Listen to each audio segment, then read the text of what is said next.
देवल अर्थातच गोविंद बल्लाळ देवल यांनी मराठी संगीत रंगभूमीवर संगीत शारदा आणि संगीत संशय कल्लोळ अशी मैलाचा दगड ठरणारी नाटकं आणली।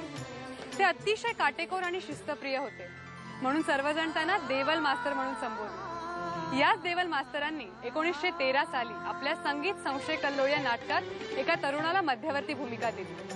पुढे याच तरुणाने गायक नट म्हणून मराठी संगीत रंगभूमी प्रचंड गाजवली। या गायक नटाचं नाव होतं बापूराव पेंढारकर। बापूराव पेंढारकर यांच्या ललित कलादर्श प्रतिष्ठानातर्फे बापूराव पेंढारकर यांच्या 73व्या स्मृतिदिनानिमित्त संगीत संशय कल्लोळ या नाटकाचा प्रयोग सादर करण्यात आला।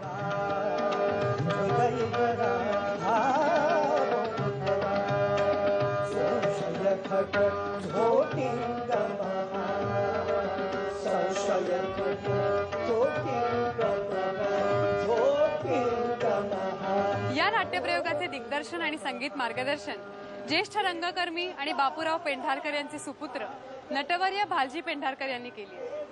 संगीत संशय कल्लोळ या नाटकात अश्विन शेठची मध्यवर्ती भूमिका ही ज्ञानेश पेंढारकर यांनी आपल्या सशक्त अभिनयाने पेलली आहे। या प्रयोगाची आणखीन एक विशेष बाब म्हणजे खुद्द भालजी पेंढारकर यांनी आपल्या कर्णमधुर आवाजात नांदी गायली आहे। उपस्थित रसिकांसाठी हा अनुभव मंत्रमुग्ध करणारा होता।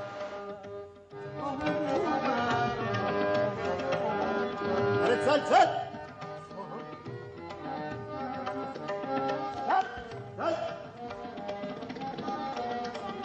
बोध खरा, मला बोध शिकवतात।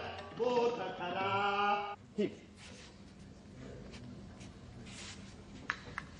माझ्यापेक्षा तसबिरीचंच भाग्य मोठं। ही आपली का तसबीर? हो का?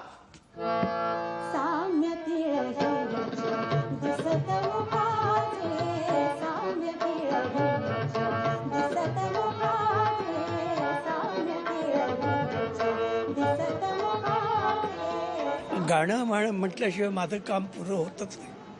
अच्छा, मग अश्विन शेठचं काम करायची वेळ आली तर कराल का? अगदी म्हणजे वयाच्या 89व्या वर्षी लोकांनी पाहत तोपर्यंत मी काम करणार।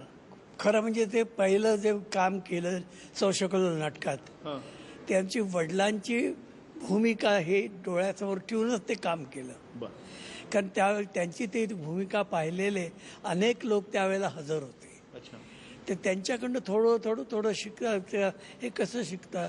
गणपतराव बोडस, त्याच्यानंतर आमचे दाजी भाटवडेकर हे ते फाल्गुनाचं काम करायचे, परंतु यांच्यातलं मी थोडं उचललं। अच्छा, म्हणजे तुम्हाला असं कोणी सांगितलं का अण्णा तुमची भूमिका छान होते, असं या बुजुर्ग मंडळींनी सांगितलं?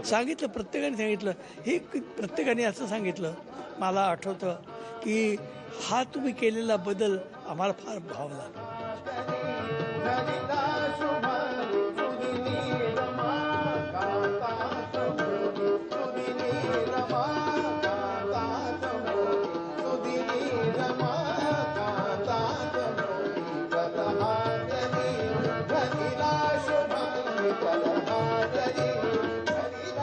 अण्णांनी गणपतराव बोडस यांच्या हाताखाली दिग्दर्शनाचं म्हणजे काम केलं आहे अश्विन शेठचं, आणि आज अण्णांच्या दिग्दर्शनाखाली आम्हाला संशय कल्लोळ करता येतं, हे खरोखरच आमचं भाग्य आहे।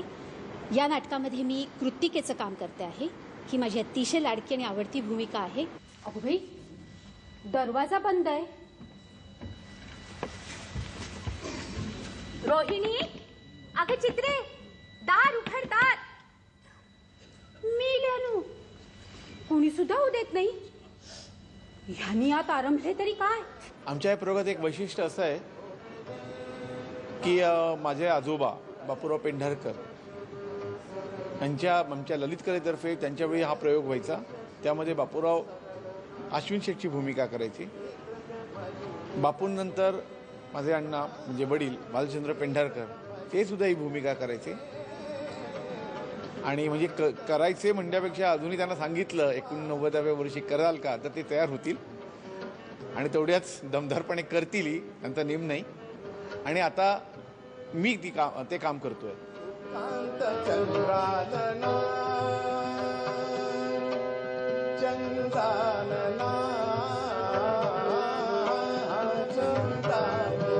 संगीत संशय कल्लोळ हे देवलांचं सदाबहार असं संगीत नाटक आम्हाला करायला मिळतंय हे केवळ आमचं भाग्य आहे. या नाटकातली मध्यवर्ती भूमिका फाल्गुनरावाची ती मी करतोय हे माझी क्षमता नसताना सुद्धा केवळ अण्णा पेंढारकरांच्या लोभामुळे त्यांनी माझ्याकडून ही भूमिका अक्षरशः वटवून घेतली आहे, करवून घेतली आहे. आपलं नाव मार्गशीर्ष शेट का? मार्गशीर्ष शेट का आपलं? नाही हो. नाही, अश्विन शेट. अश्विन शेट काय? नाही नाही, काय आहे हे मार्गशीर्ष शेट माझे मोठे स्नेही आहे आणि त्यांचा आणि तुमचा तोंडाळा जुळतो बरं का. सगळे म्हणतात तुम्ही गाऊ नका असं एकंदर मत दिसतं, पण जर माझा आवाज खराब असेल त्यावेळेला तर मी खरोखरीच गाणार नाही. पण तेज असेल तर गाणार. ते असतं तर गाणारच. अच्छा अच्छा. च आहे पाठीमागे.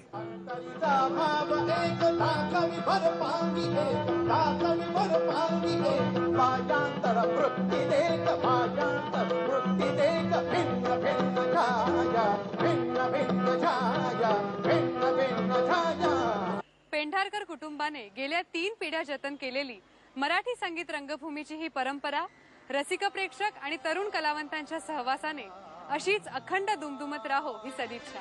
वेळ झाली निरोप घ्यायची. पुन्हा भेटू हाऊसफुलच्या पुढच्या भागात काही ताज्या घडामोडींसह. तोपर्यंत बाय.